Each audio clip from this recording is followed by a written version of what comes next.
넷째, 사기꾼 날파리들이다.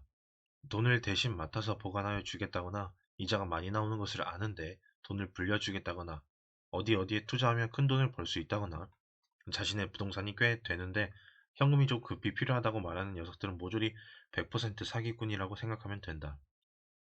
나는 도대체 그런 사기에 넘어가는 사람들이 한심하다. 당신 돈은 당신이 관리해라. 사기꾼 날파리들은 원래부터 나쁜 놈들이니까 그렇다 치고 가족 날파리, 친척 날파리, 친구 날파리들을 정말 주의하여야 한다. 그 날파리들은 대부분 당신에게 돈을 빌려갈 때는 간이라도 빼줄 것 같이 말하지만 돈을 받고자 할 때가 되면 상황이 바뀔 수 있음을 기억하라. 나의 경험담. 은행 이자 수준에서 담보를 받고 돈을 빌려주었던 고교 동창이 약 1년 후 담보를 은행에 넣고 돈을 대출하여 빚을 갚을 테니 담보를 해지하여 달라고 사정사정하기엔 내키진 않았지만 담보를 해지하여 주었다. 그러나 막상 은행 돈을 대출받은 뒤부터는 완전 배째라는 식이었다. 그래서 은행 대출을 받아 빚을 갚는다는 이유로 담보를 해지하여 준 이상 그 약속을 어긴 것은 형법상 사기죄에 해당됨을 알려주면서 구치소와 교도소 생활을 기꺼이 하겠느냐고 말했더니 그제야 잘못을 인정하는 것이었다. 어쨌든 당신은 도우려는 마음으로 가족, 친척, 친구에게 돈을 빌려줄지 모르지만 돈을 받지 못하게 될 때 이상하게도 욕은 당신이 먹는다. 왜냐하면 당신이 그 돈을 받기 위해 재촉을 하기 시작하면 인간적으로 모멸감을 준다느니 한 번 믿은 거 계속 믿어달라느니 가족 간에, 친척 간에, 친구 간에 그것 하나 기다리지 못하느냐. 약속을 못 지켰을 뿐이지 거짓말을 한 것은 아니지 않느냐는 등의 말들이 어쩜 그렇게 사전에 입을 맞춘 듯 신기할 정도로 똑같은 레퍼토리로 나오게 된다는 것을 뼛속 깊이 명심해라. 그들은 모든 상황을 자기 입장에서 설명하고 이해하며 내가 갚지 않으려고 하는 것은 아니지 않은가. 나로서는 최선을 다하지만 사정이 안 되는 것을 어쩌란 말이냐. 고리대금업자처럼 굴지 좀 말라. 는 논리로 스스로를 변호하는 공통적 본성이 있다는 것을 명심해라. 이 당신이 이자를 받지 않아도 사정은 마찬가지이며 그들 중 열의 아홉은 자기들 돈 쓰고 다닐 것은 다 쓰고 다니는 것도 알아두어라. 실화. 고교 시절 같이 낚시도 다니고 절친했던 새끼 한 명은 십몇 년 전 나에게서 몇백만 원을 10일 만에 갚겠다고 빌려갔었지만 10일 만에 종족을 감추었고 2003년에 우연히 그 새끼의 전화번호를 알아 전화를 했더니 하는 말이 무엇이 있는지 아는가. 내가 네 은혜를 입었음을 고맙게 여겨왔다. 자기가 도망갔으면서도 은혜를 입었음에 고맙게 여긴다는 이 새끼는 내게 십몇 년 동안 전화 한 통 한 적이 없고 내가 전화를 건 이후에도 계속 십새끼짓만 하고 있지만 자가용은 계속 끌고 다니고 술도 계속 처먹고 양복은 백화점에서 구입한다는 것을 나는 다른 친구들에게서 들어서 안다. 명심해라. 이 세상에는 그런 잡념들이 무지 많다는 것을. 나의 경험으로 볼 때 그들은 일을 하여도 자기 입장만 생각하는 논리로 접근하기 마련이며 이 자장면을 팔아도 내가 파는 자장면이 맛이 없는 이유는 오늘 몸이 상당히 피곤할 뿐 아니라 납품받은 밀가루가 질이 좀 떨어져서 그러므로 이해해 달라는 식으로 세상을 설득시키려고 한다. 기억해라. 작가 이회수는 황금 비늘에서 날파리는 날파리이기 때문에 아름답다고 했지만 인간 날파리들은 아름다운 혈연의 정이니 아름다운 우정이니 그럴듯한 것을 내세우면서도 정작 당신에게는 고통만 줄 것이다. 당신 주변에 그런 사람이 단 하나라도 있다면 일찌감치 면도칼로 도려내라. 한 번은 이런 일이 있었다. 내가 경영한 회사에서 사내 결혼을 한 30대 초 부부가 있었는데 남자는 1남 3녀 중 둘째로서 외아들이고 여자는 3녀 중 장녀였다. 남자층 집안은 아버지가 안 계셨고 경제적으로 넉넉한 편이 결코 아니었다. 출가한 누나는 경제적으로 안정되어 있었고 자기 수입도 있었으나 친정을 돕지는 않았다. 여동생 부부는 둘 다 안정된 수입이 있는 장애인이었고 친정에 들어와 살고 있었지만 생활비를 내놓지는 않았다. 막내 여동생은 무직이었다. 이런 가족 상황에서 그의 수입은 모두 어머니와 가족 뒷바라지하는 데 사용되었다. 한편 나와 10년 가까이 일했던 여자 측의 수입은 모두 친정 부모의 광신적인 종교 활동과 두 동생들의 뒷바라지에 사용되었다. 이 부부는 맞벌이였기에 수입이 웬만큼은 되는데도 돈은 모이지 못했고 경제적으로 힘들어했다. 나는 몇 년간 그 모습을 안타깝게 지켜보다가 외환 위기가 오자마자 그 부부의 부모에게 전화를 하였다. 사장인데 외환 위기 때문에 도저히 월급을 제대로 줄 상황이 못 된다. 50%도 지급하지 못할 것 같으므로 이 못난 사장을 용서해 달라. 그러고는 그 부부를 불러 이렇게 말했다. 너희 두 사람 모두 깨진 항아리에 물을 부어왔다. 방금 전에 나는 너희들 집에 전화를 해서 회사가 무진장 어려워서 월급을 절반도 제대로 못 줄 것 같으니 용서해 달라고 했다. 하지만 그 누구의 봉급도 깎이지 않을 것이다. 내가 전화한 목적은 너희들이 집에 돈을 내놓지 않아도 되는 명분을 주기 위함이었다. 이제 집안에 무슨 일이 있건 간에 모르는 척하고 몰래 돈을 모아라. 지금이 기회이다. 너희부터 먼저 돈을 모아 기반을 잡아야 한다. 내 말을 믿어라.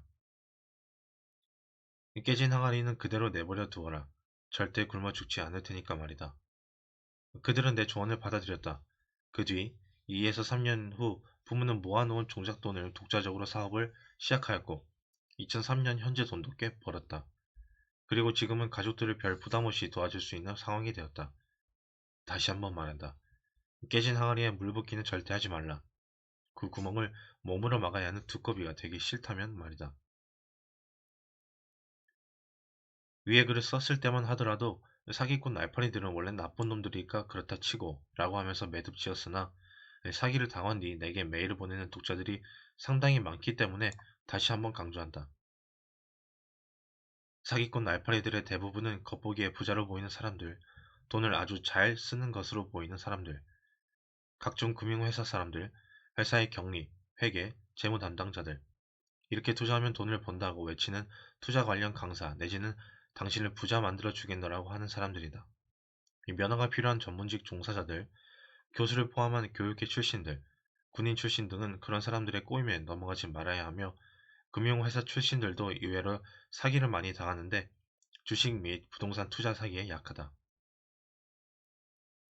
부자가 되는 방법을 가르쳐 주겠다고 하면서 강의료 명목으로 돈을 받는 사람들은 기본적으로 당신이 내는 돈으로 스스로 부자가 되고 싶어 하는 사람들이다. 이런 연륜들이 SNS 붐을 타고 참 많이 생겼다. 예전에 버스터미널이나 기차역 주변에서 자주 눈에 띄었던 남수꾼들의 인터넷 버전인데 어느, 시, 어느 시대이건 간에 귀가 얇아 쉽게 속아 넘어가는 자들은 있기 마련이다.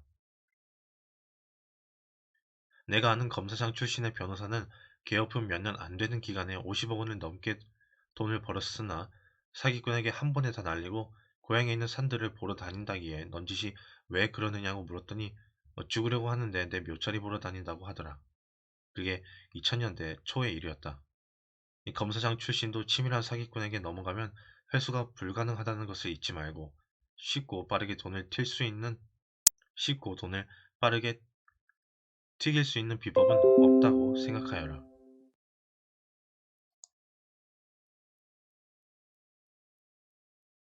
사기꾼 판별법 2017년 4월 부자학 전문가로 이름을 날린 유명 재테크 강사가 100억 원 가까이 되는 회사 돈을 챙겨 잠적한 혐의로 기소돼 경찰이 수사에 나섰다는 뉴스가 여러 매체에서 나왔다.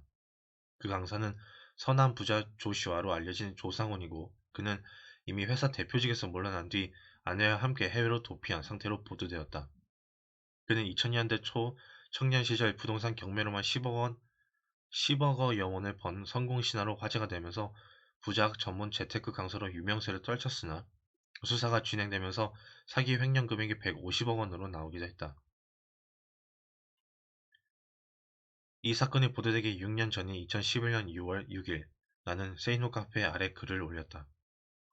서남 부자 카페 운영자 조슈아는 2011년 1월부터 서남 부자 천인 프로젝트라는 것을 진행하면서 은밀히 투자자를 모았다. 그러나 조슈아가 투자자를 모으기 시작한 것은 2008년도부터였고 굿윌 자산관리라는 주식회사 법인에 투자하라고 주주들을 모으기 시작한 것은 2009년이었으며 굿윌 홀딩스라는 주식회사 법인을 만든 것은 2010년이었다. 그러면서 그는 주주 투자자들에게는 액면가 5천원을 주식을 2만원에 투자하라고 하였고 그 자금을 개인 명의 통장으로 받기도 했다. 또한 전환사채라는 것도 발행했는데 형식만 전환사채이고 실제로는 채권 채무 관계이며 이 금액 역시 전액 법인 통장으로 들어갔을 것으로 믿는다. 이 총 투자액이 정확히 얼마나 모였는지는 조슈아가 알고 있을 것이나 수십억 원보다 훨씬 더 많았던 것으로 추정된다.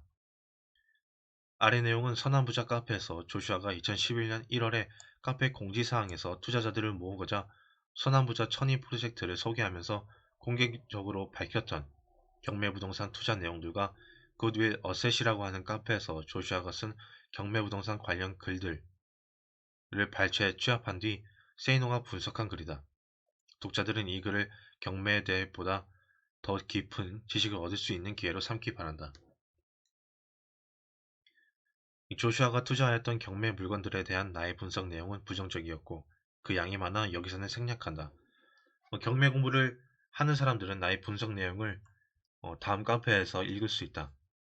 어쨌든 핵심을 말하자면 조슈아는 법인 두 개를 만들어 그 지식을 투자 희망자들에게 팔면서 그 법인들에게서 경매 투자를 하여 발생하는 이익금을 배당금으로 준다고 하였는데 왜 나는 그 결과가 나오기도 전에 딴지를 걸었을까? 첫째는 조슈아가 자기 자금을 함께 투입한 흔적을 찾지 못하였기 때문이었다. 타인의 자금만을 끌어와 법인 이름만을 투자하는 경우, 투자자들이 낙동강 오리알 신세로 전락하는 경우에도 운영자는 뻔뻔스럽게도 계속 잘 살고 있을 수 있기 때문이다.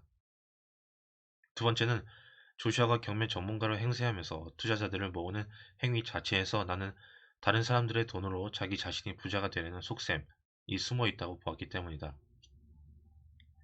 세 번째는 자금 흐름을 살펴보니 위 두 가지 상황이 틀리지 않았고 선한 부자라는 닉네임이 철저히 가면이었음을 알았기 때문이다. 나는 자금 흐름이 수상하다는 것을 어떻게 알았을까? 사업을 하다 보면 상대방의 재정 상태를 손바닥 보듯 보아야 할 때가 있다. 이를테면 어느 은행에 계좌가 있고 그 계좌에는 얼마나 돈이 있으며 사장 및 그 아내, 그 부모, 그 자식 명의로 된 계좌는 어디에 있는지, 부동산 보유 상황은 어떻게 되는지, 재산을 어디에 숨겼는지를 알아내야 할 때가 있는데 합법적 방법 이외에 말 못할 방법도 있지 않겠는가. 오래전의 일이다. 나와 관련된 회사의 창고에서 화재가 발생하여 약 25억 원의 피해가 발생하였는데 바로 옆 공장에서 발생한 화재가 옮겨온 것이었다. 당신이 그 피해 당사자라면 그 옆 공장 회사의 재산을 모조리 가압류부터 하고자 할 텐데 어느 세월에 합법적 방법에만 의지한단 말인가. 그동안의 재산을 다 빼돌릴 텐데. 하지만 조슈아의 경우에 있어서는 부동산 등기부등본과 낙찰 관련 자료 부동산 등기부등본과 낙찰 관련 자료들만으로 충분히 사실관계를 살펴볼 수 있었고 그것을 근거로 그 당시 내가 세이노 카페에서 공개적으로 지적한 문제점들을 요약 재정리하면 아래와 같다. 2011년 2월 21일 조슈아는 서울 영등포구 여의도동 롯데캐슬 아파트 101동 3500 땡땡 펜트하우스를 경락받는다. 이 당시 감정가는 25억이었고 낙찰가는 16억 2205만 원이었다. 조슈아는 이 물건을 아내 명의로 2월 21일 낙찰받았고 3월 21일 은행에서 채권 최고액 12억 1200만 원을 빌린다. 그러므로 최대 약 9억 정도 빌렸다는 말이고 경락가와의 차액은 등록세, 취득세를 합하여 최소 7억 몇천만 원 정도가 되는데 이 금액은 조슈아가 지불한 셈이 된다. 조슈아가 그 직전에 살았던 성남 구민동의 단독주택은 아내 명의로 전세를 든 것이었고 보증금은 3억 원이었으며 기간은 2011년 10월까지였는데 조슈아는 그 전세 계약을 2011년 4월 27일 해지하면서 경락받은 아파트로 이사하였다. 따라서 롯데캐슬 아파트를 경락받을 때 개인적으로 지불한 금액을 7억 몇천만 원으로 잡고 전세 보증금 3억 원을 빼면 4억 몇천만 원은 현금이 있었다는 뜻이었다. 그런데 경매 투자를 한다는 그에게 그 정도 현금이 있을 리 없었고 결국 법인 자금을 개인 용도로 사용한 것으로 밖에는 보이지 않았다. 그래서 공개적으로 투자금이 모인 뒤 조상훈이 아내의 명의로 펜트하우스를 경락받고 대출을 받았을 때 그 대출금은 어떤 식으로 갚으려고 한 것인지, 그 대출과 관련하여 법인에서 이포를 선 것은 아니었는지, 법인 주소지를 그것으로 등기한 것은 법인으로 하여금 임대료 같은 어떤 비용을 부담하게 하려고 한 것은 아니었는지, 부산 아파트 부지 공매에서는 법인 이름으로 경락을 받았으나 진입로에 해당되는 부지는 핵심 요지인데 아내 이름으로 낙찰받은 것 역시 아내에게 이익을 남겨주려는 것이 아닌지 등등. 조슈아는 투자자들에게 오해 사지 않도록 행동해야 할 것이다. 이 조슈아는 아내 명의로 경매받았던 35층 아파트의 전망 사진과 발코니 화단 조성 사진 등을 투자자들에게 보여주기도 했으나 내가 쓴 글 때문인지 낙찰받은 지 2년 3개월 만이었던 2013년 6월 26일 17억 5천만 원에 그 아파트를 매매하였다. 하지만 다른 문제점들은 여전히 남아 있었고 결국 2017년 가족 모두가 해외 도피를 하였는데 그곳이 말레이시아라는 말을 들었다.